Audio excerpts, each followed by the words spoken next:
Esta charla debate con compañeros y compañeras, compañero docente e investigador de la Universidad Nacional del Comahue, y Natalia y Mariana, que forman parte, son abogadas que forman parte del CEPROD.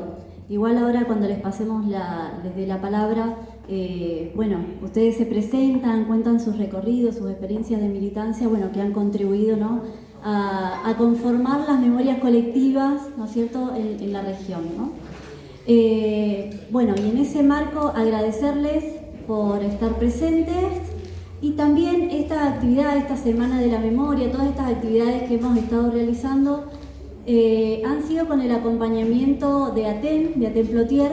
Entonces le voy a dar unos minutos la palabra a Fernanda para que nos salude. Bueno, buenos días, estudiantes, a los compañeros, a los profes, a los invitados para dar la charla. Nos parece ATEN Plotier, nosotros somos un sindicato que apoya estas iniciativas, que somos parte de la organización de los estudiantes, de los profesores, y creo que esta actividad que impulsa el Instituto de Formación Docente 5 cobra aún mayor valor en el contexto político y social en el cual estamos transitando los trabajadores, las trabajadoras, los jubilados, los estudiantes, y que creemos que es muy necesario poder tomar como herramienta la formación, pero también la participación en todas las actividades que venimos impulsando junto a otras organizaciones. Ustedes saben que estas semanas atrás venimos atravesando un duro plan de ajuste y de represión del gobierno nacional y de los gobiernos provinciales, y que ayer mismo ya se plantea una profundización de nuestra carestía de vida, porque nos van a seguir atando al Fondo Monetario Internacional. Entonces creemos que estas actividades de formación, de debate, de organización, también se tienen que traducir en movilización, y invitarlos desde ATEN Plotier a ser parte de la marcha del 24 de marzo junto a las madres de Plaza de Mayo de Alto Valle, junto a los organismos de derechos humanos de la región, porque es en la calle, organizados y movilizados, el lugar donde hemos conquistado todos nuestros derechos como trabajadores y también como estudiantes. Así que nada, contentos por ser parte de esta iniciativa, y ojalá podamos seguir extendiéndola a otras iniciativas. Así que les agradecemos a las compañeras que impulsaron este proyecto. Bueno, como dijo Fer, el contexto nos convoca a seguir debatiendo la memoria, ¿no?, en el marco de este 24M y de lo que viene sucediendo, como bien dijo, hace estas últimas semanas. A mi compañera Natalia Ormazábal. En principio queríamos saludar la actividad, fundamentalmente una actividad que surge de un sector tan importante como es la docencia y como son los futuros docentes,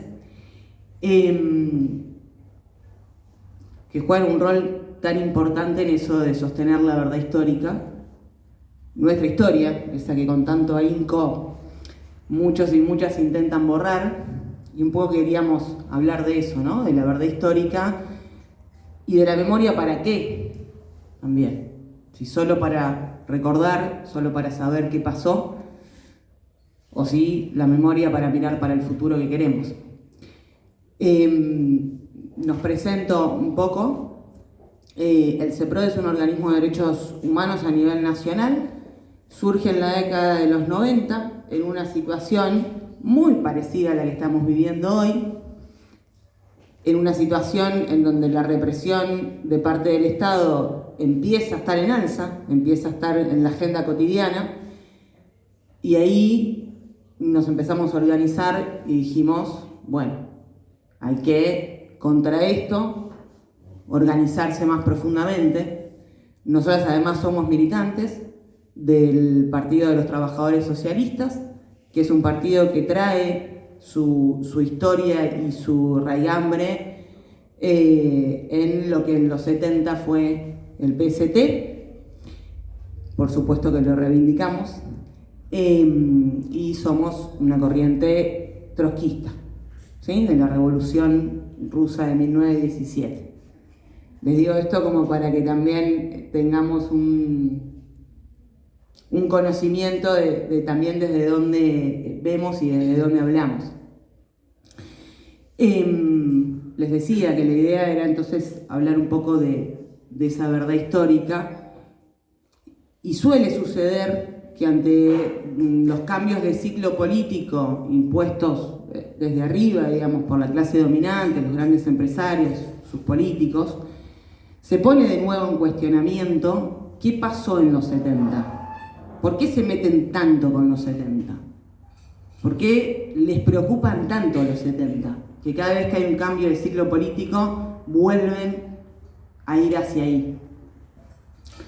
Y a lo largo de la historia se han ido ensayando, desde los distintos gobiernos y en las distintas situaciones, distintos relatos, digamos, ¿no? Distintas maneras de intentar explicar esos 70. Por supuesto, cada relato tiene más o menos escondido un interés que defiende, ¿sí? El primero de los relatos que empezamos a escuchar históricamente viene de los propios represores, de los propios genocidas, durante la dictadura, pero empieza a fortalecerse más bien en los últimos años, que es que estábamos en una guerra. Entonces había que actuar militarmente, desde el Estado. Que había que aniquilar a quienes ponían en peligro la patria. Y aniquilar es una palabra espantosa, pero es la palabra que ellos mismos usaban, no solo desde el 76, los primeros denominados decretos de aniquilamiento empiezan a firmarse en fines del 74-75, donde aún se mantenía el gobierno de Isabel Martínez de Perón. Y así se llamaron, y esas eran las palabras que utilizaban: aniquilar la subversión. Había una guerra, dijeron. No había ninguna guerra. A la salida de la dictadura, bueno, la cuestión social y la sociedad en sí exigía otra explicación también. Durante todo el transcurrir de la dictadura, en situaciones, imagínense, muy difíciles para la resistencia, la realidad es que la clase trabajadora y la sociedad dio muchos signos de resistencia. Y ya había empezado a salir a la calle y a organizarse el movimiento de las madres, de las abuelas, de los familiares, de los sobrevivientes, de los organismos de derechos humanos. A la salida de esa dictadura, lo que se trata de imponer es la conocida teoría de los dos demonios, es decir, dos bandos en igualdad de condiciones, ¿no? El terrorismo de Estado viene a estar justificado por el terrorismo del lado de las organizaciones guerrilleras. Ahora, ¿solamente había organizaciones guerrilleras en los 70? En cuanto a actores sociales, no. Pero este es el segundo relato, si se quiere, más armado desde arriba y que tiene su expresión que después, bueno, se le dio a partir de ahí cierta continuidad en el prólogo original del libro Nunca Más, ¿sí? Que lo dice expresamente, dice: el terrorismo de Estado responde al terrorismo y a la violencia de la sociedad.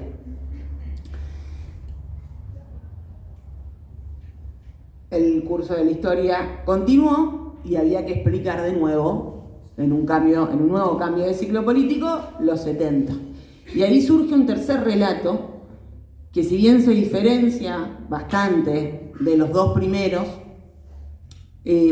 acá un paréntesis, ustedes fíjense que los núcleos de estos relatos se siguen repitiendo al día de hoy. Tienen sus cambios, ¿no? En situación, pero hemos escuchado nuevamente estos relatos después de los 70 para explicar el hoy. Este tercer relato toma algo que era muy sentido de este movimiento de las madres, de las abuelas, de los organismos de derechos humanos y de los familiares de los sobrevivientes, que es reivindicar abiertamente la militancia de los 70. Es decir, había una clase y sectores organizados, orgánicamente, con estrategias, con acciones, con intervenciones, etc. Eso empieza a ponerse un poco más de manifiesto, pero también esconde algo. Y vuelvo a la pregunta anterior. En los 70, el actor social principal, ¿fueron solo las organizaciones guerrilleras o las determinadas organizaciones que son las que generalmente nombramos? No. El golpe de Estado se piensa de un día para el otro porque un par de tipos que estaban medio aburridos se encerraron en una oficina y dijeron: che, ¿si hacemos un golpe de Estado? No. Venía de un proceso histórico y se venía fundamentalmente de una alza revolucionaria cuyo sujeto era la clase trabajadora. En las fábricas, ya ustedes acuérdense que no corresponde, porque la historia es una continuidad, pero vamos a marcar fines de los 60, principios de los 70. Fines de los 60, principios de los 70, empiezan a darse los conocidos ASOS, ¿no? Rosariazo, Cordobazo, Villazo, Choconazo. Es decir, la clase obrera, la clase trabajadora, junto con los estudiantes, cuando se plantaba y te armaba un ASO. No era un parito folclórico, ¿sí? O una movilización y taza a taza. Había una alza revolucionaria con una clase obrera profundamente organizada, con muchos lazos. Surgen algo que fue un fenómeno con algunos elementos también muy similares a lo que ocurre en Chile en la misma época, que son acá las coordinadoras interfabriles. Es decir, la clase trabajadora estaba organizándose fuertemente, con una fuerte conciencia de clase, ya había empezado a cuestionar al sistema mismo. No solo era peleo por el salario, peleo por las condiciones laborales de lo cotidiano, que está muy bien, estaban queriendo ir más allá, ¿no? A ver quién dirige la batuta. Eso se estaba poniendo en cuestionamiento. Estaban sobrepasando sus propias direcciones sindicales, porque la clase quería avanzar y las direcciones le decían: no, pará, o bueno, che, hasta acá porque si no va a venir el patrón y me va a retar. Eso era lo que se estaba gestando desde abajo. Es decir, nuestra clase con un protagonismo central. Y nosotras llevamos, en todas las instancias en donde intervenimos, puedo hacer un paréntesis, y en los juicios contra los genocidas, somos querellantes del tramo 1, desde este cuarto relato sería, ¿no? Es decir, ¿qué pasó en los 70? ¿Por qué el golpe de los 70? Primero, que no fue un golpe que se dio o que se planeó solo para la Argentina, fue Plan Cóndor. Es decir, un plan desde un país imperialista como Estados Unidos hacia y contra América Latina, ¿no? Por eso vamos a tener en la misma época dictaduras en Argentina, Bolivia, Uruguay, bueno, ni hablar, Chile fue una de las más tremendas y brutales, y no es casual. Hay un documental que se los recomiendo, que se llama Los Chicago Boys, que vieron que los empezaron a nombrar de nuevo con este gobierno, ¿no? Los Chicago Boys. Los Chicago Boys eran, por decirlo de alguna manera, los economistas de ese Plan Cóndor que tomaron a Chile como el país de testeo. Es decir, bueno, vamos a ver cómo nos va en Chile y nos vamos después hacia el resto de América Latina. Entonces,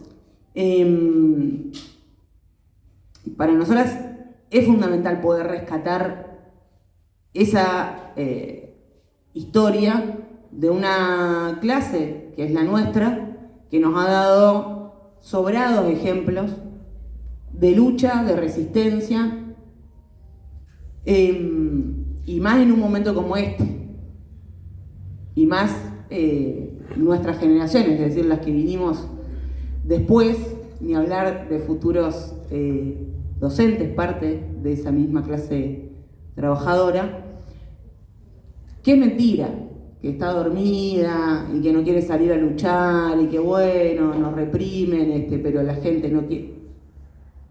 No. Eso está, eso se siente y ellos lo saben. Por eso, en sus discursos, siempre atacan ahí.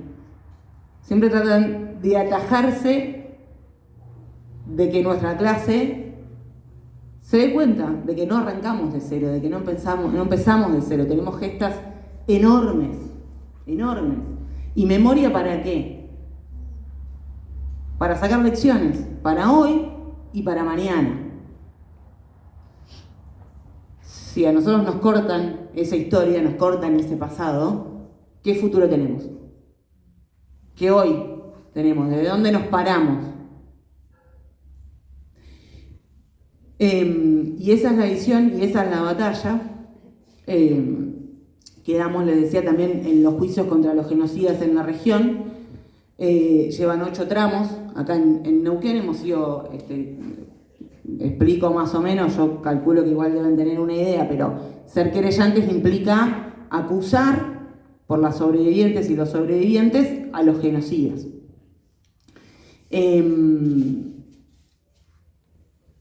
Y para nosotros es una trinchera esos juicios. Dice Lolín, no son los juicios que queremos, son los juicios que tenemos y han costado muchísimo y no se los vamos a regalar y los vamos a defender.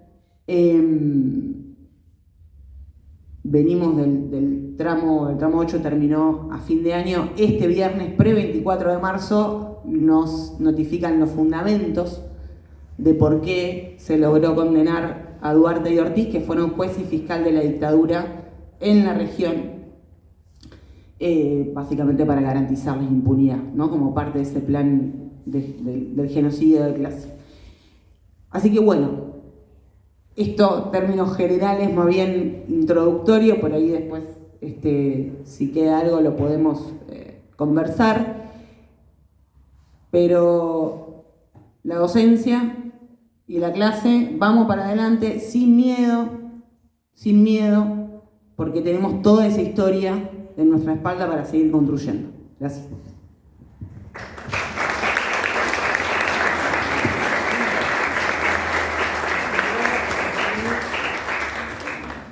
Bueno, con futuros y futuras docentes.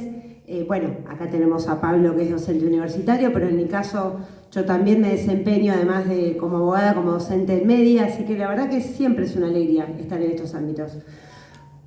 Porque entendemos que es en estos ámbitos donde tenemos que debatir, y debatir profundamente las ideas. Entonces, para nosotras estas fechas, el 24 de marzo, siempre es una excusa para poder juntarnos, a conversar, a dialogar y a pensar profundamente cosas que por ahí no nos detenemos en todo momento. Es un gusto estar en este panel, además de con mi compañera Mariana Derni y con Pablo Escatiza, porque, bueno, él lo sabe muy bien, tenemos una comunión en cuanto a las ideas de cómo se desarrolló el genocidio para nosotras y cómo se llevó adelante la represión en la Nor-Patagonia, y hemos tomado mucho del trabajo que hace Pablo, así que yo no me voy a detener en cuestiones históricas porque está él, que sí lo puede expresar muy bien.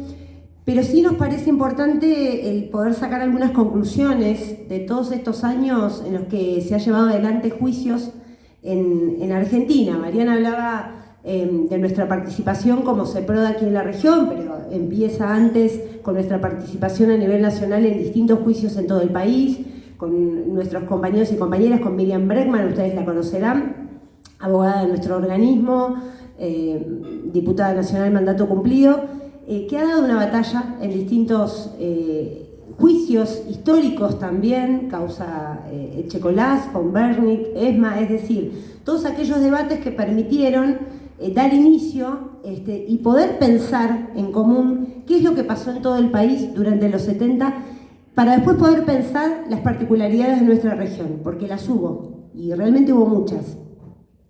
Entonces Mariana les contaba un poco acerca de esta idea de los relatos que se esbozaron a la salida de la dictadura, con esta idea de poder dar una especie de respuesta a los inicios mismos de la presidencia de Alfonsín, ya en el año 1983, y poder ir sacando conclusiones de qué pasó. Hubo 3 relatos claramente para nosotras, por supuesto desde nuestra mirada, desde el CEPRO, claramente intencionados en relación a qué ocurrió en dictadura.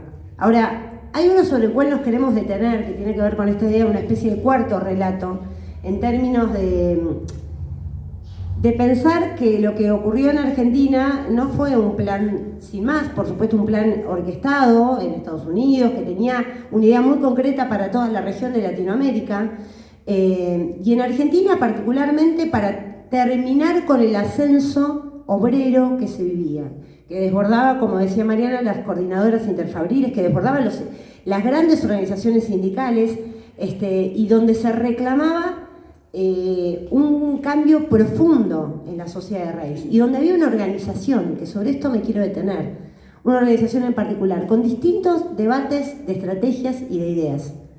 Y esto es importante, porque no solo existió una mirada en relación a cómo se llevaba adelante su organización y cómo se peleaba contra el capital en los años mismos y en los años previos a la dictadura genocida, sino que hubo concretamente distintas formas de organización, y acá lo vimos en la región también. Entonces ese plan que se llevó adelante con la finalidad, en primer lugar, de imponer un plan económico, cuyas consecuencias vivimos hasta el día de hoy, con las leyes flexibilizadoras que vinieron luego en los 90, con toda la política que hubo a partir del año 2000, y con la precarización laboral, la tercerización, para llegar a la destrucción, inclusive en esta idea de destrucción del empleo que vivimos al día de hoy, y por supuesto para cambiar a una sociedad que se basaba en otro tipo de valores y que tenía otra mirada sobre el futuro, sobre la sociedad, sobre la organización, sobre la juventud, y terminar con ese nivel de organización. Entonces, esa es la mirada que nos interesa, y por eso ese plan genocida y ese plan cruento solo se pudo imponer a sangre y fuego, y de manera brutal, con un método y con un dispositivo del terror como fueron las desapariciones, porque solamente de esa manera pudieron intentar exterminar y terminar con esa experiencia histórica que se estaba llevando adelante en distintos puntos de Latinoamérica, pero que tenía un fuerte epicentro en Argentina. Por eso un altísimo porcentaje de los compañeros y compañeras desaparecidos son trabajadores y trabajadoras, que tenían inserción en distintos lugares de trabajo. Y también militantes, por supuesto, porque esto es una mirada que a veces no quiere mostrarse, pero esto hay que decirlo. Todos tenían participación, algún grado de participación y organización como trabajadores y trabajadoras, y también en organizaciones políticas. Y acá en la región, y para centrarme un poquito en lo que fueron estos juicios, insisto, Pablo tiene una mirada y un estudio acabado de cómo fueron, de cómo se desarrolló el plan acá en la Norpatagonia. Creo que hubo este componente en una zona que era realmente de mucha efervescencia militante. Entonces había que terminar con esa organización, ya con un plan mismo desde la Universidad Nacional del Comahue, un plan que desembarcó en primer lugar con el interventor Remo Stetu a la cabeza, y su patota, que desembarcó tanto en la Universidad Nacional del Sur como en la Universidad Nacional del Comahue, con un trabajo de inteligencia muy fuerte y de la comunidad informativa que funcionaba con esta información que recolectaban las distintas fuerzas represivas instaladas en la región, y con un plan que se llevó adelante en distintos puntos, que lo pudimos ver lamentablemente en muchos tramos, en 8 tramos. Hubiese sido, entendemos, más rico el poder llevar adelante un debate oral que contuviera todos estos elementos, donde tuviera claramente y se esbozara y se mostrara cómo fueron estas diferencias en roles. Ahí está bueno aclarar también y compartir, porque como estamos en el marco de la Semana de la Memoria, el día lunes vinieron a la tarde jóvenes por la memoria y trabajaron con las postales que ellos han armado de cada uno de los recorridos de los juicios, que vienen hasta el 7, porque acaba de terminar el otro que ustedes estaban contando recién. Entonces se hizo también ese recorrido, y el martes también aprovecho a sumar que estuvo Dora y que compartió su testimonio por la mañana y por la tarde también. Entonces venimos como en ese marco también, ¿sí? Buenísimo. Está bueno porque algo de información y algo está circulando para ir completando con ustedes. Perfecto, perfecto. Bueno, entonces estamos todos y todas en tema. Es genial eso.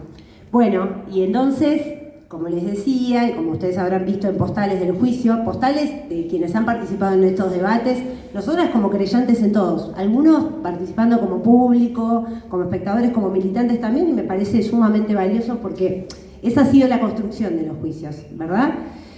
Pero yo decía entonces que esa centralidad de la militancia que hubo en la región fue lo que determinó un poco el carácter del plan. Un plan que fue muy determinado, absolutamente represivo y también sangriento, con compañeros y compañeras que permanecen desaparecidos al día de hoy, con esta instauración de un circuito represivo que funcionó en la región, y creo que eso le da una característica particular. No hubo un centro clandestino específico y único por donde pasaron las distintas víctimas, sino que existió este circuito con distintas sedes, tanto de la Policía Provincial, de la Policía de Río Negro, la Alcaidía, la Gendarmería, Policía Federal. Bueno, por supuesto que el centro clandestino de la Escuelita, que está allí muy cerquita del Jumbo, en los fondos del batallón, y que hemos pasado por ese lugar pudiendo hacer una inspección ocular en muchas ocasiones, y otros lugares que sirvieron a los fines de centros clandestinos de detención, porque por allí se alojaron compañeros y compañeras y fueron pasando en ese periplo represivo. Entonces, toda esa particularidad que tuvo, sumando también a las unidades penitenciarias, un 5, un 6, un 9, determinó una particularidad en la región, que tenía que ver con terminar con ese altísimo nivel de organización de compañeros y compañeras como Dora Seguel, mencionaba recién la compañera, pero tantos otros militantes que tuvieron su paso por todo el circuito represivo, que también incluyó el centro clandestino de Bahía Blanca, con una idea muy concreta, terminar ese nivel de organización. Ahora, nosotros pensamos que todo ese plan, que fue sangriento, que se llevó compañeros y compañeras, que terminó con muchos compañeros y compañeras desaparecidos, no se pudo terminar. O sea, no pudieron lograr su objetivo, porque nosotros llamamos a algo que nos parece central y que tiene que ver con esta idea de la militancia, esos hilos de continuidad. Esos hilos rojos que conectan las mejores tradiciones de los 70, las mejores experiencias de combatividad de esas generaciones de los 60, de los 70, y que pese a que esta dictadura sangrienta intentó terminar con toda esa experiencia histórica, no lo pudo lograr. Y lo vemos en los 40 y pico, casi 50 años de lucha de nuestras madres, aquí las madres de Plaza de Mayo, filial Neuquén y Alto Valle. Los vemos en la pelea histórica de organismos y de militantes como Noemí Labrune, que dio una gran batalla por llevar adelante estos debates orales aquí en la región y que pudiésemos llegar, luego de anuladas las leyes de obediencia debida y punto final, a poder lograr el juzgamiento de genocidas en la región. Y entonces nos parece que tomar esas tradiciones de compañeros y compañeras que lucharon toda su vida por lograr el juzgamiento de los genocidas, Oscar Ragni, entre ellos, no es una cuestión menor. Y eso determinó que las generaciones que vinimos después, que aprendimos con esa lucha, que aprendimos de esa lucha, pudiésemos retomar esas banderas y las mejores lecciones y pudiésemos dar batalla en distintos ámbitos, no solo dentro del juicio, sino en las calles. Esto también es muy, muy importante, y organizándonos en nuestros distintos lugares de pertenencia. Entonces esto me parece importante porque hay una disputa por el ayer, y esto lo vemos claramente hoy. No es solo una disputa en términos de este gobierno, aunque este gobierno tiene claramente un ensañamiento hacia la militancia, llamándonos zurdos a todos y todas, algunos lo somos, sino con esta idea de denostar esa experiencia que hicieron esos compañeros y compañeras, experiencias con las cuales podemos tener alguna tensión en discusiones de estrategia, pero sí lo que tenemos que valorar es que hubo una idea de terminar con todo tipo de explotación y de cambiar la sociedad de raíz. Y entonces nos parece que en esa disputa, que no es solo por el ayer, sino que es plenamente actual, tenemos que tomar parte y tenemos que intervenir. No es casual que durante todos estos años, desde el 83 a esta parte, hayan sido asesinadas 9.672 personas en gobiernos llamados democráticos. Bajo el gobierno de Milei, 549 personas han perdido la vida en distintas represiones y en distintos episodios a manos del Estado. Son cifras que son dadas a conocer por Correpi, esta organización que tanto trabajo hace también, por poder mostrar estos números de la impunidad y estos números de la represión, y nos parece que tiene que ver con el hoy. Hace un año que los jubilados y jubiladas están marchando fuera del Congreso y que son reprimidos uno y otro miércoles con la presencia y el acompañamiento de algunos sectores al principio y por suerte ahora siendo muchos y muchas en las calles. En la represión misma del año pasado, de junio del año pasado, nuestro compañero militante del CEPROD, Matías Aufieri, perdió la visión de un ojo, producto de la represión policial que disparó directamente hacia su rostro. Entonces nos parece que todas esas conclusiones que no logramos sacar del ayer y que es un trabajo urgente, que venimos intentándolo hacer en estos debates orales aquí en la región desde el año 2008 hasta el año pasado, con el último debate oral, nos parece que hay que darle continuidad. No solo por el ayer y por sacar las conclusiones y por tener la mirada correcta que entendemos tenemos que tener sobre el ayer para permitirnos avanzar y terminar con todo tipo de impunidad, con los genocidas que aún restan y que permanecen impunes, sino también por el hoy, porque claramente todo ese plan represivo y todo ese aparato represivo que permaneció en funciones durante los años posteriores a la dictadura, recobra vida y recobra valor y es utilizado en tiempos como hoy para poder atacar y terminar con toda la idea de militancia, intentando generar temor, por supuesto, y atacando a quienes se organizan. Nos parece entonces que es una tarea de primer orden, y ya con esto voy concluyendo para darle paso a Pablo, es una tarea de primer orden organizarnos en nuestros lugares de estudio, en nuestros lugares de trabajo, organizarnos por el hoy, en defensa de nuestros derechos. La docencia sí que sabe de organización y de lucha, y nos parece que esa es una gran tradición que hay que retomar, de ese Aten combativo, que sentó las bases de una pelea histórica que no termina y que es en defensa de la educación pública, ni más ni menos. No es una defensa corporativa por derechos de trabajadores y trabajadoras que podría estar bien en términos de derechos, sino es una defensa de toda la educación pública, de los derechos de nuestros estudiantes, de los derechos de los trabajadores y trabajadoras de la educación y el derecho a poder estudiar. Entonces nos parece que esas lecciones las tenemos que tomar con fuerza en nuestras manos, que tenemos que pensar el camino de la organización, pensar que no pudieron cortar con esos hilos de continuidad y sentirnos convocados y convocadas para dar batalla, así como lo hicieron nuestras madres durante casi 50 años. Les cuento una sola cosa para terminar. Inés y Oscar Ragni, que son militantes históricos de esta región, Inés, madre de Plaza de Mayo, de aquí, de la filial Neuquén y Alto Valle, y Oscar, quien luchó durante 50 años por saber algo de su hijo, pelearon durante más de 12 años en la instrucción del último debate oral. 12 años. 12 años para que llegara a debate oral. El juzgamiento de estos dos civiles, juez y fiscal federal, que fueron parte en el hecho de su hijo.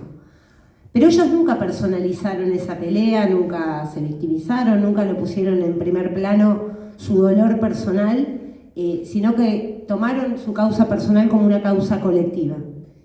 No llegaron al juzgamiento y a escuchar el veredicto que escuchamos en diciembre del año pasado. Ellos fallecieron en julio y en septiembre del año pasado sin saber qué había pasado en definitiva con estos dos genocidas.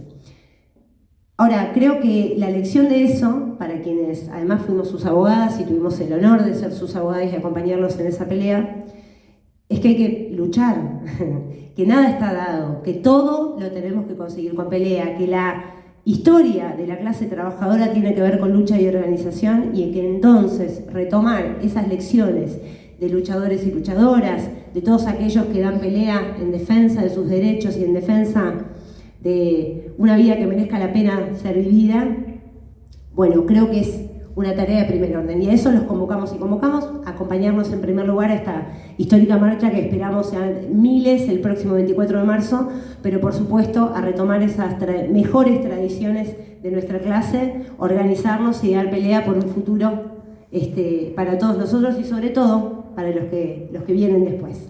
Bueno, muchas gracias. Mari, Pení, Punamien, Mari Compuché, Incheta, Pablo Leticia Piñén, Pimetufe, Universidad Nacional de Comahue, Neuquén, Guayameu. Saludo también en Mujurungún, que es el idioma de nuestro territorio, de este territorio que habitamos. No lo olvidemos, este territorio mapuche que hoy habitamos y compartimos con ellos. Entonces está bueno siempre, me gusta también saludar y idioma que estoy aprendiendo. Entonces trato de estoy aprendiendo y hablar. Gracias por estar acá, gracias por la invitación, gracias Juan, mi amigo de toda la vida prácticamente, estudiamos juntos, y ya el año pasado hemos quedado trunca por diversos motivos esta conversa, este diálogo, y por suerte se dio este año, y un placer compartirlos con Mariana y con Natalia, tanto porque son de CEPROD y en términos políticos tengo una afinidad muy cercana a ellas, y después tengo una afinidad personal también con ellas dos, a quien admiro muchísimo por su trabajo, en las querellas, en los juicios, en la calle, con mucha coherencia, con mucha fuerza. Así que nada, siempre poder compartir un espacio con ellas es un placer muy grande.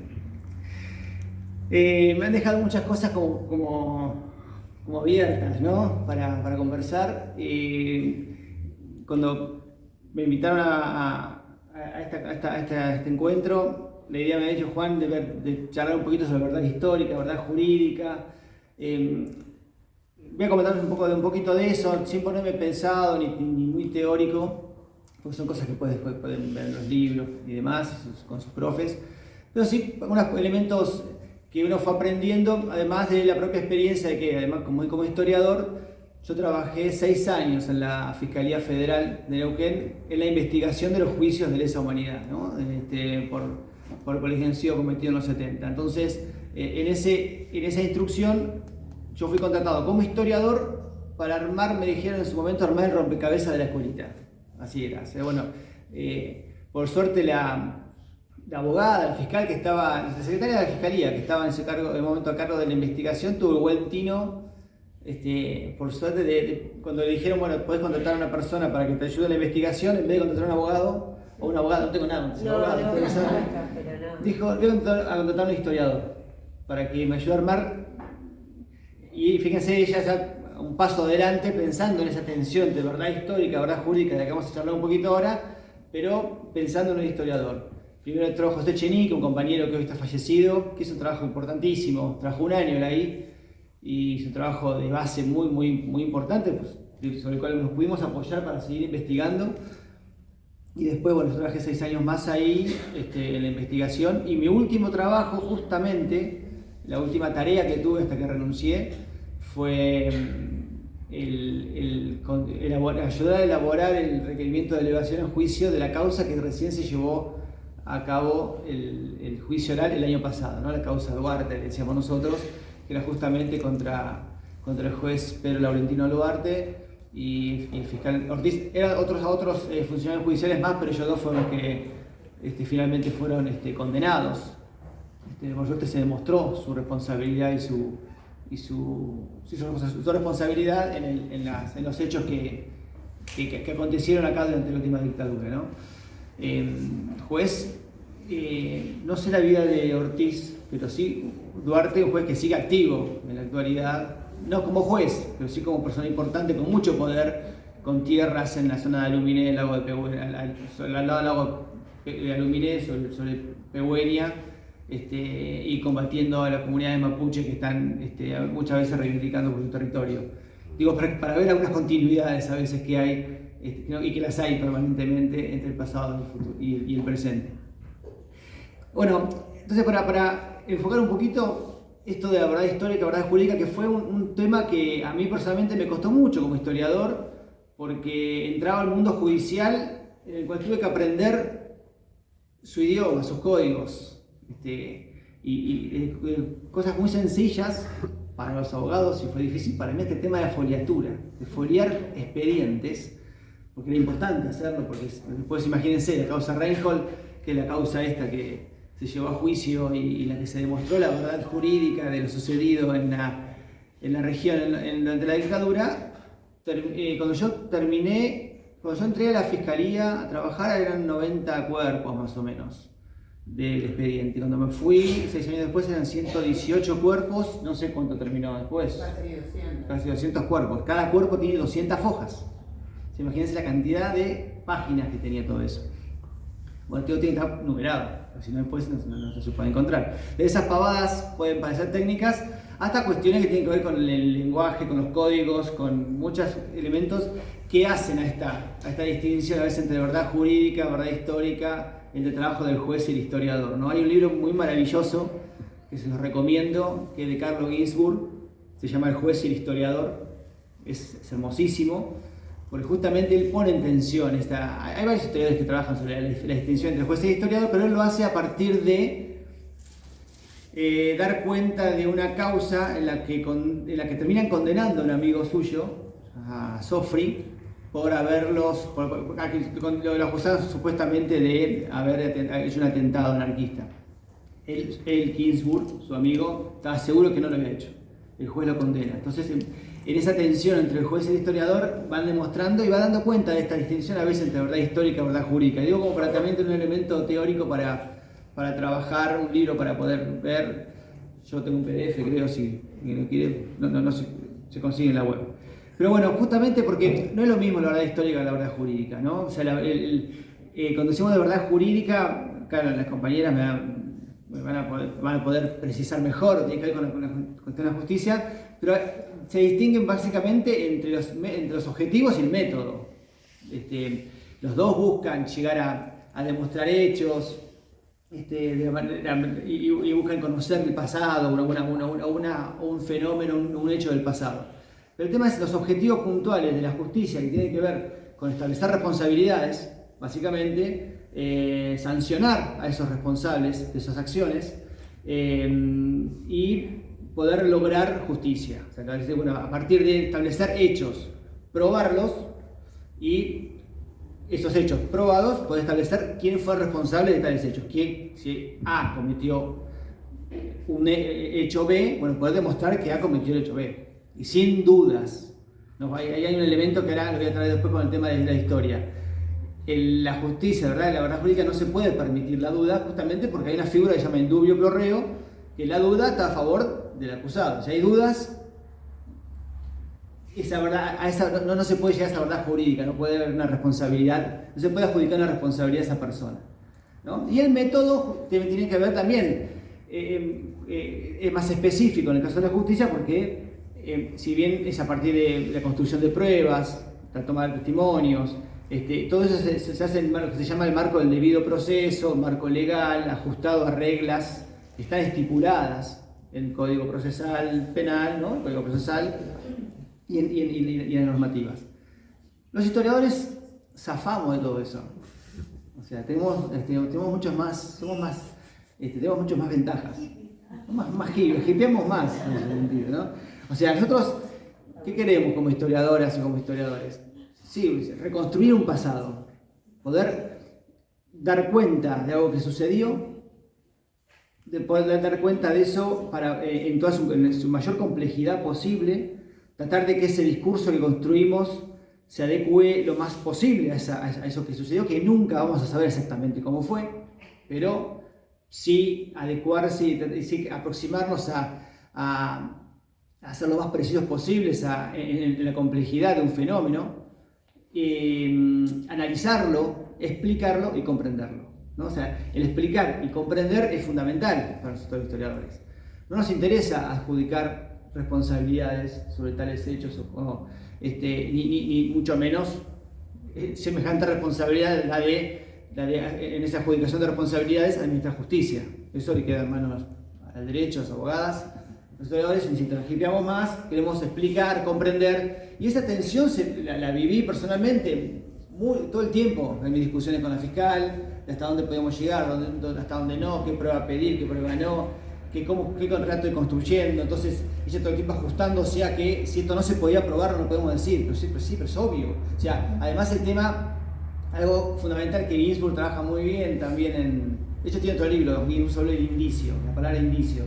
Los indicios son esos elementos que permiten, esas huellas, esos restos que permiten inferir determinadas situaciones en las cuales los historiadores muchas veces con los indicios podemos construir contextos y elementos que nos permitan explicar un fenómeno. El derecho no se puede atar a los indicios para demostrar que algo fue así. Necesita pruebas.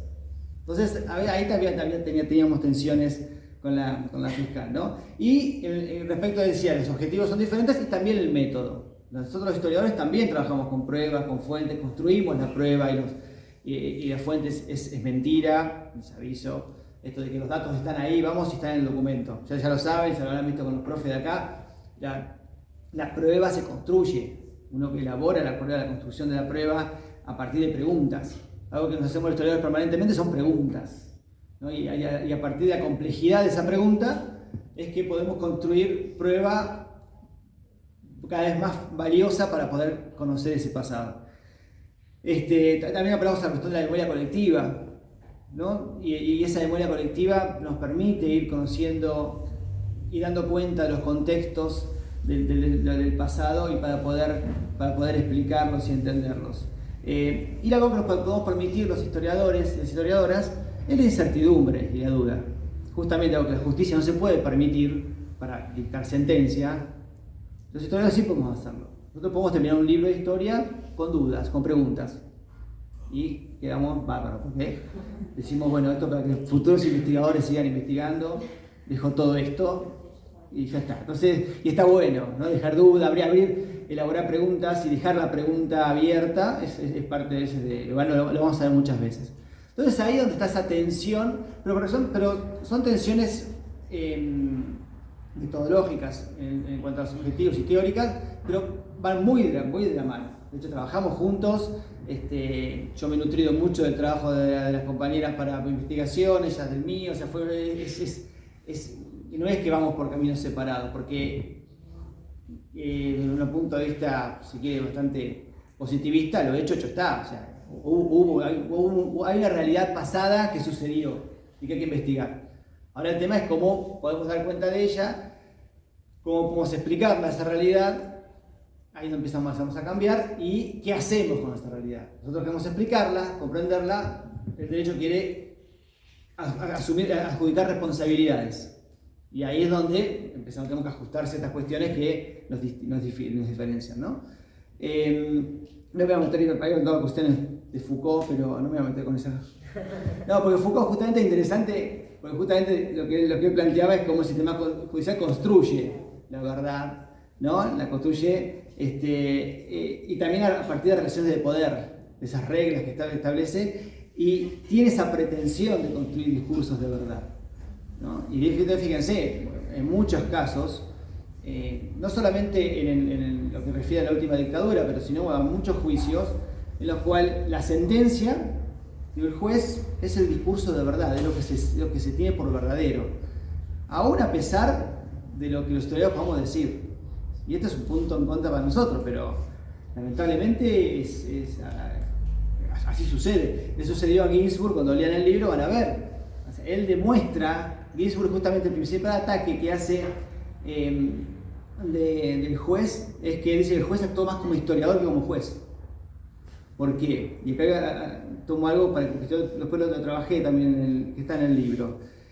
Y ahí donde también son puntos que me unen con Mariana y con Natalia, con ciertas víctimas, llamamos víctimas de la dictadura, con ciertas personas que fueron víctimas de la dictadura, que por una cuestión de clase, esa es mi hipótesis, por una cuestión de clase, por una cuestión de que no pudieron reconstruir sus vidas posteriormente en la militancia, como tantos valiosos compañeros y compañeras como Dora, por ejemplo, que estuvo acá, a quien amamos y que admiramos, pero compañeras como ella, compañeros que con la militancia y pudieron rehacer sus vidas, hubo otras personas que sobrevivieron a la dictadura que no pudieron rehacer sus vidas, que fueron expulsadas de su trabajo, que fueron tratadas como parias en los barrios, que vivieron desocupadas y desocupados, ¿no? Como el caso de Soto, Novero, Contreras y los Pailos en Chipoleti. Y a quienes las compañeras sí se bancaron todo el tiempo defenderlos públicamente. Entonces, ahí también hay unas cuestiones que siempre me unieron a ellas.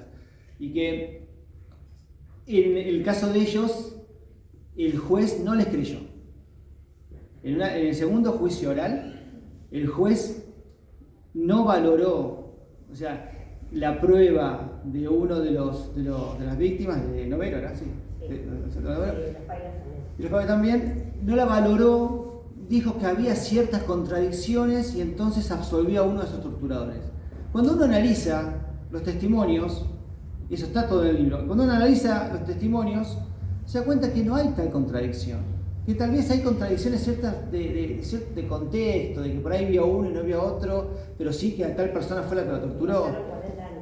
Y pasaron 40 años y aparte tenés el contexto, ¿no? Bueno, no les creyó y sus torturadores fueron absueltos en ese juicio por esos casos.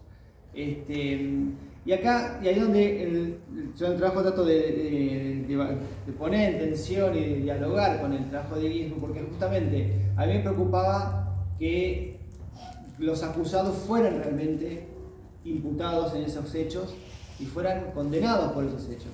Aquí es al revés, Guillermo lo que quería era que el acusado que fuera absuelto. Pero en ambos casos el juez actúa casi de la misma manera. Toma ciertos indicios de contexto que nosotros los historiadores podemos tomar el contexto y el indicio como un elemento explicativo y que permite dar cuenta del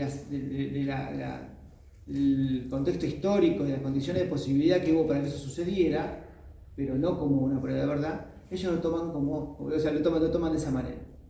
Y así, en el caso de Cosia, el juez Cosia en ese segundo juicio, no les cree. Cuando uno lo ve y ve todos los elementos, todos los testimonios, y dice, no hay dudas de que esta persona fue la que lo torturó a él. Así están los testimonios. Bueno, ahí es donde surge este tercer elemento que también es importantísimo, que nos distingue a los historiadores de la justicia, el derecho, que es el tema del contexto. El contexto, el derecho puede decir como atenuante o como agravante de una decisión judicial, ¿no? Según si una persona abusa de otra, pero además es el padre o es un pariente, ese contexto permite ser un agravante de la situación. Eso en cualquier caso, ¿no? Dígame que se esté metiendo diciendo uno de esos, pero va para ese lado. A los historiadores nos permite explicar y comprender todo un fenómeno. Entonces también ahí está la diferencia y se pone en tensión eso. Entonces, bueno, hay eso fue lo que me interesaba plantear como respecto a eso de la verdad jurídica, la verdad histórica, y cómo en los juicios de acá de Neuquén también esa tensión se quedó en evidencia, y cómo en la segunda etapa del juicio de los 8 que se hicieron, hubo personas, víctimas de la dictadura que no pudieron tampoco ver a sus represores, a sus torturadores condenados por esos hechos, ¿no? Y que también tuvo que ver, y acá tomo algo que decía Natalia al principio, que siempre coincidimos, creo que fuimos los tres, únicos que coincidíamos en ese tema, en el problema de la fragmentación del juicio, ¿no? Uno puede entender, acá obro como historiador, yo puedo entender por qué se decidió dividir el juicio cuando ya se tenía en el año 2005, 2006, que se retoman las causas judiciales. Y el primer juicio oral es el 2008. Para ese año ya había una treintena de imputados y más de 100 personas que habían denunciado casos de delito de lesa humanidad, no 100 víctimas, como le decimos a la justicia. Y se podría haber quizás esperado un poco más hasta hacer un gran juicio que nos permitiera explicar. Acá siempre Natalia escuchaba a Mariana hablar más como historiadoras, como abogadas. Ellas querían justamente, también fomentaban esto de hacer un gran juicio para poder comprender la verdad histórica de lo que ha sucedido en su complejidad. La fragmentación del juicio no nos permitía eso. Por ejemplo, el caso del operativo Cutralcó, el operativo PRT contra el PRT, que arranca el 9 de junio del 76 y termina el 15 de junio en Cutralcó, fue tratado de distintas causas en distintos momentos. Entonces, costaba entender, pero como lo vimos en el juicio anterior, y así, Dorita Seguel atestiguó 3-4 veces antes de testiguar por su propio caso. lo que genera revictimización y demás, ¿no? Entonces, generó problemas muy graves, a nuestro entender al menos, esa fragmentación de la causa. Uno puede entender el porqué, ¿no? El llevar rápido a juicio a ciertos imputados antes de que se mueran y que mueran impunes, poder hacer justicia rápidamente con los delitos que había. Vamos a entenderlo, pero en concreto, y de hecho públicamente siempre hemos cuestionado esa situación. Y para terminar, con esto de las verdades, ¿no? Que siempre esas verdades se transmiten tanto en la justicia como en la historia a través de discursos, ¿no? Es el valor del discurso. Es un relato, siempre se termina transmitiendo a través de un relato, un discurso, y ese discurso, no perder de vista la importancia que puede tener, tanto en la actualidad como en el pasado. Y recupero cosas que fueron diciendo Mariana y Natalia recién respecto al genocidio cometido en los 70 y cómo se construye un proceso represivo, un genocidio, como queramos llamarlo, a partir de la construcción de un enemigo. Esa construcción de un enemigo se construye discursivamente. En los 70 fue el marxista, fue el zurdo, fue el subversivo, ¿no? Y así cualquier fenómeno represivo, los fascismos, el nazismo, las dictaduras en Argentina, en América Latina, siempre hubo previamente a la constitución de esos procesos, esos fenómenos represivos, siempre hubo la construcción de un enemigo, incluso en el genocidio mapuche, ¿no? En el siglo XIX. Había un enemigo que era salvaje y que había que civilizar en ese momento. Fue subversivo apátrida en los 70s. Siempre hay un enemigo que construir y que eliminar y que aniquilar. Entonces, y también sin hacer paralelismos acríticos que no sirven para nada, sí está bueno atender a qué está pasando hoy, qué pasa en nuestros permanentes presentes respecto a los sectores de poder y los discursos de odio que se construyen y los discursos donde se construyen enemigos a los cuales combatir. Porque ahí es donde hay un germen de algo jodido, de un germen de algo que puede complicar en términos represivos, en términos de violencias, es algo que tenemos que evitar. Y ahí es donde el valor de la historia y la memoria es tan relevante. Más allá de decir, lo que creemos es importante recordar para no repetir. Ok, pero ¿qué significa todo eso? O sea, no nos interesa, o sea, sí nos interesa ver cuáles fueron el proyecto de la izquierda guerrillera marxista en los 70, 60. A mí me interesa muchísimo, pero no para, en tal caso, o el caso de la dictadura, no para ver qué se puede repetir ahora o qué se puede volver a hacer ahora, porque la historia no se repite, ya sabemos que la historia no se repite, pero sí hay elementos que son recurrentes. Y si hay elementos que podemos tomar nosotros. ¿Qué no podemos tomar de los 70 además? Sus luchas, sus proyectos. ¿Por dónde pasan sus proyectos? El aprender, como decía recién, que el trabajo es colectivo, el trabajo es en conjunto, el trabajo no es individual, es contra el individualismo. Y también aprender esto, ¿no? Que los procesos y los gobiernos represivos y violentos y antipopulares, anticlasistas, radican y se apoyan en discursos de odio y de construcción de un enemigo al cual combatir. Entonces estar atentos también con eso, justamente para poder actuar. Eso más. Gracias.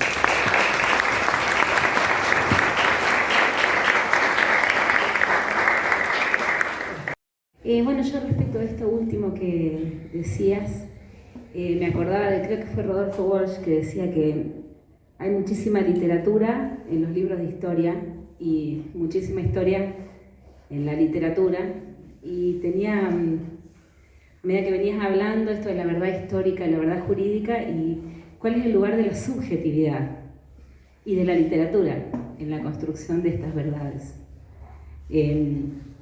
Tiene que ver con construcción de discurso, y como lectora, y también invitando a los que lean, que se pregunten desde qué lugar habla el que habla, que me parece muy, muy importante como para agregar. Verdad histórica, y en esto podemos ser más arbitrarias que los historiadores y las historiadoras, porque partimos de una mirada. Entonces, nosotros siempre dijimos que en estos debates en particular, que son muy difíciles, porque ustedes piensen que son juicios donde quienes prestan declaración testimonial, que en muchos casos son víctimas o sobrevivientes, en otros familiares, relatan hechos que ocurrieron hace casi 50 años, bueno, 40 en su momento, además. Y entonces nosotras decíamos, contra este pacto de silencio que hicieron los genocidas a la salida de la dictadura, que nunca rompieron, que mantuvieron a sangre y fuego, que lo mantuvieron hasta el final, ellos nunca dijeron qué hicieron con los compañeros y compañeras, ese fue un reclamo histórico también, de las madres, de los familiares, qué hicieron con cada uno de ellos, a dónde, cuál es la identidad de los jóvenes que aún permanecen apropiados, de los 400 jóvenes, cuál fue el periplo que hicieron cada uno de los compañeros hasta tener el resultado muerte, en el caso de las muertes, y en el caso de las desapariciones. Entonces siempre dijimos que lo más importante en estos debates, la prueba más importante tenía que ver con el relato de esos sobrevivientes, con el testimonio que valientemente brindaron 1, 2, 3, 4 veces y que nutrieron tanto las investigaciones impecables como la de Pablo también. Y entonces nos parece que desde ahí esa construcción de verdad tiene que ver con esa palabra que valientemente, que con mucho coraje, que con mucho dolor esos compañeros y compañeras pudieron brindar. Entonces asistimos a un tiempo que fue realmente valioso cuando los escuchamos, porque desde ahí pudimos reconstruir esa verdad, y por eso digo podemos ser arbitrarias, porque esa es nuestra verdad. Nosotras partimos de que esa verdad dicha por esos compañeros y compañeros es nuestra verdad. No importa lo que digan los genocidas, porque ya a esta altura no van a decir nada, no lo dijeron en su momento, no hay nada que puedan decir. No importa las pruebas que muestre el Estado, aunque seguimos exigiendo la apertura de los archivos de la represión. Lo que sí importa para esa construcción colectiva que hicimos durante estos años es todo eso que pudieron brindar los compañeros, los que pasaron por esos juicios y los que en muchos casos no están. Y siempre hay que mirar, tomo esto último que vos decías y termino con esto, ¿quién habla? Porque también hay una pretensión de verdad en esas sentencias, lo decía Pablo y es verdad, y entonces esos jueces creen que pueden, desde su lugar de clase, además, desde sus vidas millonarias, desde sus vidas privilegiadas, desde sus vidas que se sientan en ese lugarcito y pueden decidir quién dice la verdad o no, decirnos qué es verdad para ellos. Bueno, tengamos cuidado con los que nos quieren hacer creer de una verdad. Desconfiemos, dudemos, porque ahí sí nuestro espíritu crítico tiene que sobresalir siempre. Y sobre todo confiar en la verdad de los de nuestra clase. Sí, bueno, muy bien, María. Yo tengo acá un grupito del cuarto que estaba conmigo hoy a la mañana y justamente a raíz de las actividades que contaba ahí, que se vienen dando toda la semana, primero celebro la mesa, me encantó el eje, cómo lo plantearon. Esto no pasa muy seguido acá en esta institución. Me gusta que se posicionen políticamente a la hora de hablar, que no le tengamos, yo lo planteé ayer en la jornada docente, celebro que planteen mi posicionamiento político es este, yo defendí las causas desde este lugar. De esto hablaba yo ayer en el cuerpo de docentes y hablo ahora. Es importante que siempre preguntemos o sepamos, o que está muy bueno que las compañeras y compañeros se presenten desde sus posicionamientos políticos, porque ahí hay una verdad subjetiva, hay una construcción de esto de que están hablando en los relatos que viene de esos posicionamientos políticos. Eso en primer lugar. Segundo, me parece súper interesante esto de verdad y lo jurídico y lo histórico, cómo se construye la verdad y cómo se pone en tensión eso. Y traigo colación esto porque una de las preguntas, y hoy lo hablábamos a la mañana antes de ingresar acá, que había sido como emergente y que habíamos entendido como grupo que no había sido respondida, era qué hacíamos en las escuelas cuando nos vienen familias a interpelar en estos discursos que se potencian en el contexto actual, cuando tratamos estos temas o trabajamos estos temas en las escuelas. Bueno, vieron que dijimos, vamos a trabajarlo. Esa es la respuesta. O sea, esas verdades son construidas desde una tensión entre la objetividad, que dice la profe, y las subjetividades, pero está lo jurídico también, donde se construye verdad, y está la ciencia. Yo quiero rescatar también a Pablo como historiador.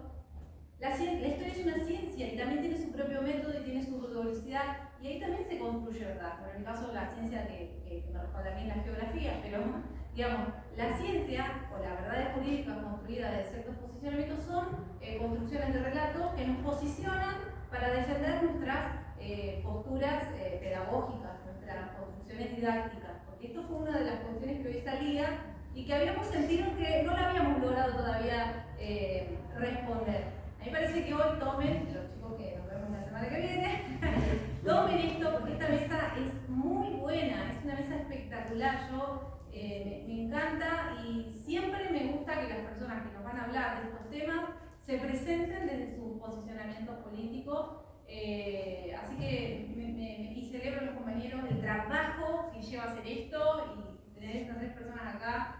Es para que también revaloricemos el trabajo de los compañeros que lo han llevado adelante. Así que bueno, me gusta eso y quiero que sepan los estudiantes, valórenlo, porque esto no ocurre siempre. Y una mesa de este tipo tampoco la tenemos todos los días.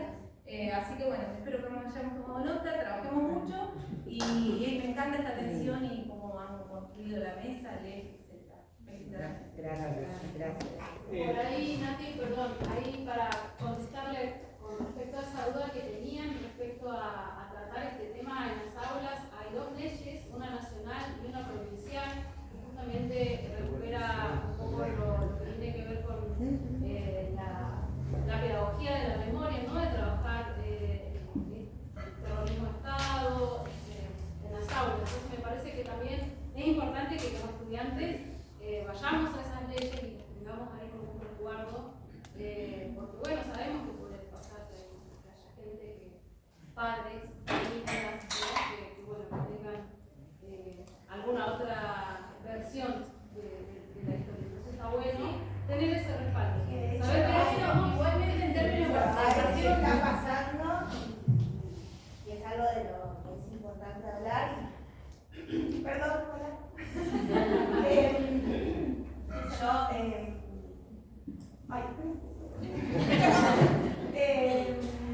Comparto con la compañera pararse desde un lugar político también es sumamente importante.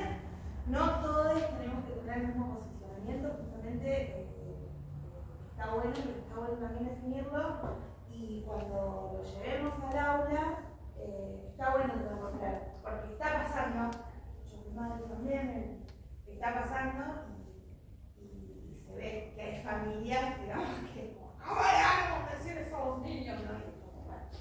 Es importante y me parece que está bueno pensando más de qué lado uno Yo creo cuenta que la historia, enseña la historia. En ese sentido me parece que es importante las experiencias que pudieron compartir las compañeras docentes que vinieron a la jornada del martes, que mostraron también la manera en la que se puede enseñar y que no necesariamente tiene que ver con proyectarle la noche de los lápices a los chicos de 5º grado que lo han hecho. Entonces por eso decimos que es necesario como estas instancias de debate, de reflexión. Y por ahí otra cuestión que me quedó pensando a partir de la presentación de Pablo, que se presentó hablando en la lengua mapudungún, ¿no? Marcando un poco esta cuestión de la educación situada. Y me quedé pensando en el mensaje de Balco, ¿no? Marcelo Balco, esta cuestión de los discursos del odio de ayer y de hoy, que compara el siglo XIX con el primer genocidio que tiene lugar en el país, que en realidad siempre hablamos del genocidio de 1976 de la dictadura como si hubiera sido el único, pero en realidad hubo uno previo, que es contra los pueblos originarios en Argentina, y que ese lamentablemente, ese genocidio no tuvo un juicio como sí lo tuvo digamos, en el 85 cuando volvió la democracia. Así que me parecía por ahí importante, eso no fue el primer genocidio, sí, digamos, fue un genocidio que tuvo que pasó por la justicia por ahí, pero previamente hubo uno de pueblos originarios en el cual tampoco se habla. Y que está bueno también que lo empecemos a pensar en esto en clave intercultural. Sí, quería comentar que tengo para decirle 20.000 cosas. Bueno, como fueron diciendo cosas re interesantes. Ahora, hacemos para que termine con eso que acabas de decir. Pero voy con lo de la compañera, ¿no? Primero, con respecto al discurso de y a la cuestión de la objetividad o imparcialidad. Rodolfo Walsh decía, bueno, por ejemplo, en la presentación al principio, Rodolfo decía, ¿no? Se puede ser lo más objetivo posible, pero jamás imparcial, ¿no? Y con el tema de la objetividad, que podemos discutir horas y horas y horas, como decía la compañera ya, la historia, la geografía, tanto ciencia social, tiene un método que un método que a veces hay que hablamos del antimétodo, con un método que no es quizá como el del derecho o el de la física, que es más estricto, sino tiene un método mucho que es más laxo, si se quiere, pero hay un método ahí dentro, pero sí hay control. Porque me quedaba pensando, creo que estoy más ordenado, porque es cierto, hay muchos relatos y la literatura, que a veces hay mucha literatura mucho reto periodístico que dicen, hoy están negando, poniendo en discusión lo de los 70 o relativizan, entonces dicen, bueno, sí, pero hablemos de la memoria completa y hablemos entonces de los muertos por el terrorismo, y llaman terrorismo nada más que al accionar Montonero Celar, por decir, las dos principales fuerzas guerrilleras. A ver, es todo cargado de falacia. ¿Por qué? Porque justamente esos relatos, primero, no están construidos en base a investigaciones rigurosas y no tienen algo que tiene fundamental la historia. Es donde nosotros podemos decir nuestro discurso se adecua lo más posible, o lo más cercanamente posible a la realidad. Como decía al principio, no existe, no podemos conocer exactamente lo que sucedió, pero sí podemos tratar de que nuestro relato historiográfico, nuestro discurso histórico, sea lo más adecuado posible a ese pasado. ¿Cómo garantizamos eso? A través de los controles por pares. Eso es algo fundamental. En la academia, en la universidad, los que estudiamos historia, hay control de pares. Yo publico algo, es el libro que está por ahí, como acá, eso fue producto de una tesis que fue evaluada por jurado, que fue otros pares que sabían más que yo, lo leyeron, dijeron, no, sí, estas fuentes existen, son rigurosas, están bien contrastadas, están confrontadas, están cruzadas entre sí. Entonces, sí, puede haber otras cosas, pero no hay una mentira deliberada, que es lo que sí tienen otros discursos, como el discurso de la memoria completa, o el discurso de quienes hablan de hablar de los caídos por el terrorismo del 70, que no está controlado y es falaz. Que hubo caídos, que hubo gente que murió por accionar de largo y montoneros, es cierto. De hecho, los historiadores nunca lo hemos negado. Cuando dicen, no, pero no dicen así, no hemos hablado. Hablemos de los muertos de la guerrilla. El asunto está en que con los muertos de la guerrilla justifican, como decía Mariana al principio, el tema de la teoría de los demonios.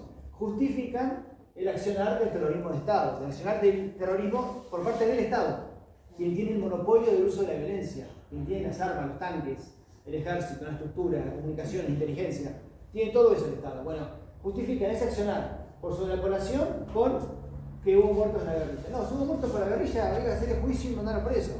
O sea, no la apropiación de niños ni exactamente. Entonces, ahí es donde entonces que es fundamental decir quiénes somos, dónde estamos parados, o sea, y leer cuando nos hablan quiénes son y dónde están parados. Y eso también nos dice mucho del lugar de producción de ese discurso situado. Y entender, y acá sí una bajada de línea futuros docentes, entender que donde demos clase, en mi caso en la universidad, pues en un colegio, todo, la pluralidad de ideas es importante. Entonces, como suelo hacer todos los años, yo de primer año en la historia, digo, yo soy de izquierda, marxista, cachifache, que sería un no mapuche, que es una relativa de la causa mapuche, me pongo en este lugar. Pero acá podemos hablar, y de hecho tengo alumnos que son mileístas, macristas, zurdos, todo. Discutamos. Bueno, kirchneristas, discutámoslo. El tema es discutir argumentos. Eso es lo importante. Bueno, Sí, hay un montón, sí. Lo último y cerramos. 3 minutos porque no, me resulta la verdad que es muy interesante. Vuelvo porque hay una realidad y a eso también íbamos con que la historia no se repite, pero los tipos donde le fue bien, el método sí te lo repite. Esto de haber pretendido esconder una militancia, una organización, una estrategia, una coherencia en el accionar de esa generación, lo están volviendo a hacer. Yo también por eso suelo arrancar así, o hay veces que hasta me cargan, porque yo digo, sí, bueno, sí, soy trotskista, y sí. Pero ¿por qué lo tendría que esconder? ¿Por qué tendría que ocultar? Además de que estoy orgullosa de haber asumido esa conciencia como un plan de acción. Entonces adhiero mucho a esto que dicen, no le dejemos ganar en ese terreno. Y aunque no haya una militancia orgánica, sí hay ideas. Y no le tengamos temor al conflicto. Los tipos construyen desde el conflicto.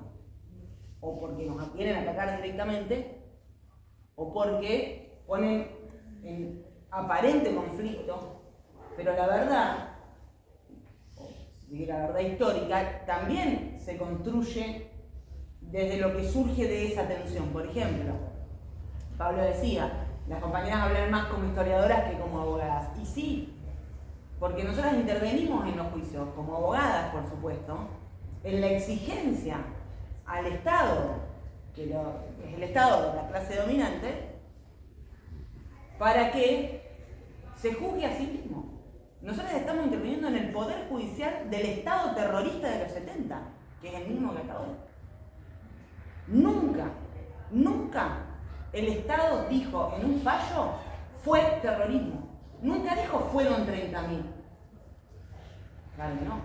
¿Qué interés encubre ese no decir la verdad histórica, pisándola con una verdad, entre comillas, jurídica? ¿No? Y ahí vuelvo, que todo relato esconde un interés determinado. Sí, no, esto, porque yo el año pasado tiré la toalla con la docencia, lo tengo que decir, pero he dado bastantes años clases en media y nos ocurre en medio del aula, más que nada en los primeros años por ahí, donde los chicos y las chicas traen ese bagaje familiar, ¿no? De lo que escuchan de Coté. Pero para mí, y más ante el momento que se está viviendo, es importante hacer del aula, voy a sonar media, he dicho frío, pero para mí es muy así, hay que hacer del aula un espacio de cuidado. Que ese pibe, esa piba se sienta con la tranquilidad de poder decir lo que piensa y que se va a conversar. Como lo puede decir el de al lado, y así se va creando y también moldeando las subjetividades. Los tipos nos hablan todo el tiempo. La marcha de ayer. Compañeras y compañeros de amigas y amigas de Capital que viajaban para laburar, en audífonos en las estaciones. Vamos a reprimir, protestar no violencia, lleno de propaganda. Nos hablan por todos lados. Cada relato tuvo su literatura, ¿no? No es lo mismo con el valor que tiene su literatura, ¿no? Pero no es lo mismo Borges que Wolf, digamos, ¿no? O, no sé, Vargas Llosa que Breton, no es lo mismo. Pero sí es muy interesante prestarle un ojo a la literatura en el sentido de poesía, cuentos, novelas. Eso a mí la verdad que me encanta, porque claro que sí, la persona que está escribiendo eso tiene una visión política, tiene una posición política. No va a arrancar el cuento diciéndote mi posición es esta, pero vos te vas a ir dando cuenta. Y la literatura es una gran herramienta de enseñanza, de aprendizaje y de enseñanza. Bueno, muchas gracias a todos. Tenemos que, por una cuestión de tiempos,